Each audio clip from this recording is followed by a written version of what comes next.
Bonjour et bienvenue sur Maximisons notre temps, la chaîne qui te permet de te développer rapidement dans différents domaines de ta vie.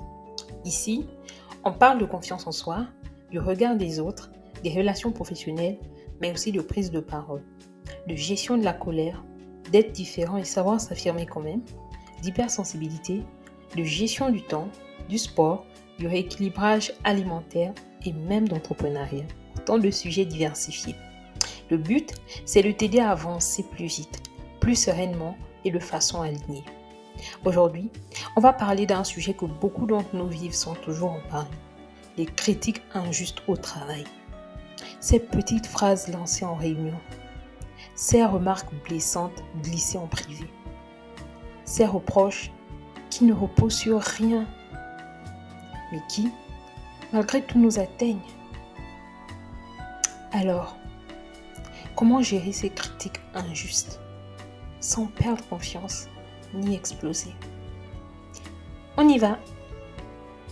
D'abord, posons un constat. En entreprise, tu peux bien faire ton travail, rester professionnel, être respectueux et malgré tout, être la cible de remarques injustes. Pourquoi?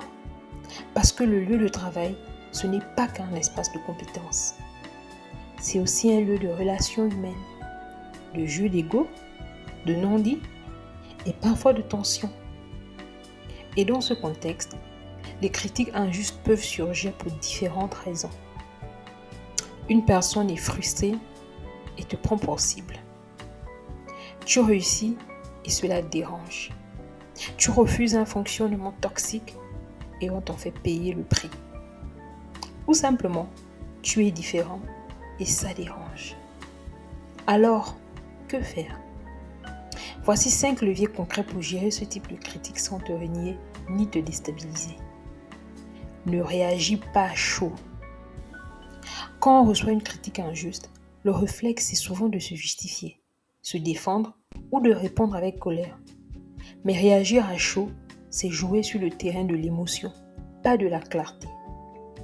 Prends un temps, respire, regarde la personne, écoute, mais ne te précipite pas. Parfois, le simple fait de ne pas répondre tout de suite suffit à désamorcer la tension. Analysez la critique pour ce qu'elle est. Un signal, pas une vérité. Ce n'est pas parce qu'on te critique que c'est fondé. Demande-toi, est-ce que cette personne a tous les éléments? Est-ce qu'elle me parle avec respect ou avec agressivité? Est-ce que c'est constructif ou gratuit? Prendre du recul te permet de ne pas internaliser la critique. 3. Reste factuel dans ta réponse. Si tu dois répondre, fais-le de manière calme, posée et centrée sur les faits.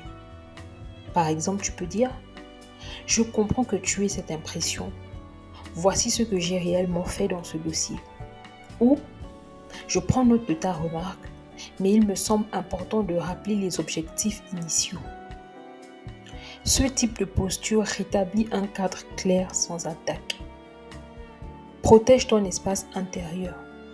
Une critique injuste peut toucher une blessure plus profonde.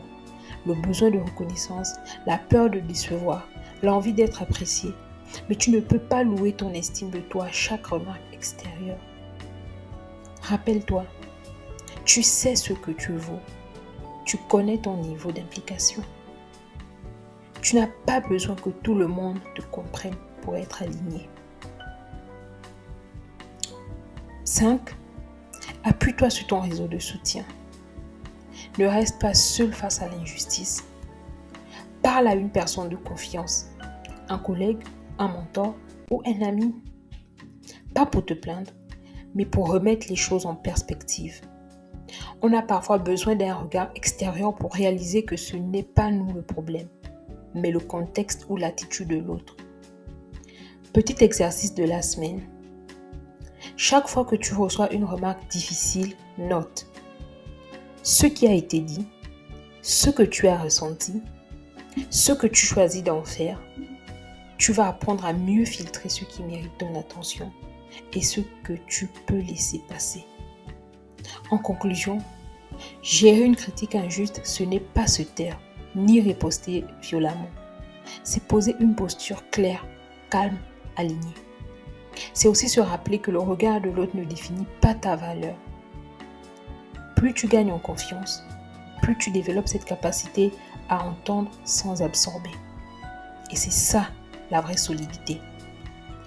Merci d'avoir suivi cet épisode de Maximisons le temps.